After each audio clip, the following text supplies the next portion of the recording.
عتبہ ہے، ظالم بن شیبہ ہے، ولید ہے، نظر ابن حارث ہے، ابو جہل ہے، پانچوں نے بیٹے کر لی۔ آج جا کر پیغمبر علیہ السلام سے مختلف سوال کرتے ہیں۔ ایک ایک ظالم نے سوال کرنا سوچنا شروع کر دیا، تاکہ آج سوال زیادہ ہو جائیں گے، آگے سے اللہ کے رسول چپ ہو جائیں گے، ہم جیت کر آ جائیں گے۔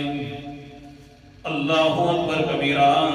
پہلا سوال کیا ہے ظالم عتبہ نے، اے رسول، اے محمد، ہم تیرے بارے میں سمجھتے ہیں کہ نعوذ باللہ تو مجنون ہے۔ سوال دیکھو، ہم تیرے بارے میں مجنون سمجھتے ہیں، تجھے کوئی جنون لائق ہو گیا ہے، اس کے بارے میں ہمیں بتلا، تو مجنون ہے یا نہیں ہے؟ ہاں، جس وقت یہ سوال کیا ساتھوں نے، اللہ تعالیٰ نے حضرت جبرائیل علیہ السلام کو بھیج دیا۔ سورت کا نام سورت سبا ہے، 22واں پارہ ہے۔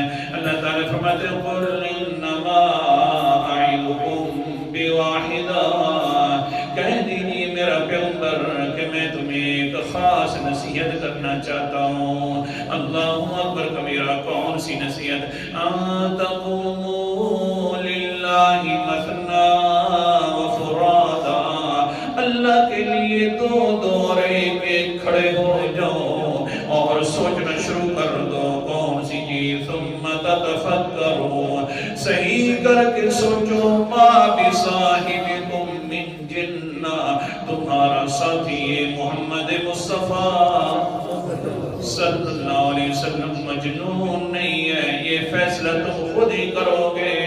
اتنا اونچا پیغمبر ہے، اتنا العظم پیغمبر ہے، اس طرح کا انسان بھلا کیسے مجنون ہو سکتا ہے؟ صرف سوچو تو صحیح، تو فوراً آگے سے جواب آ جائے گا، إِنْ هُوَ إِلَّا نَذِيرٌ لَكُمْ بَيْنَ يَدَيْ عَذَابٍ شَدِيدٍ، یہ تو ایک عظیم و شان ڈرانے والا انسان ہے جو آگے عذاب آ رہا ہے اسی سے ڈراتا ہے، جو اس طرح ڈرائے دوسروں کا خیر خواہ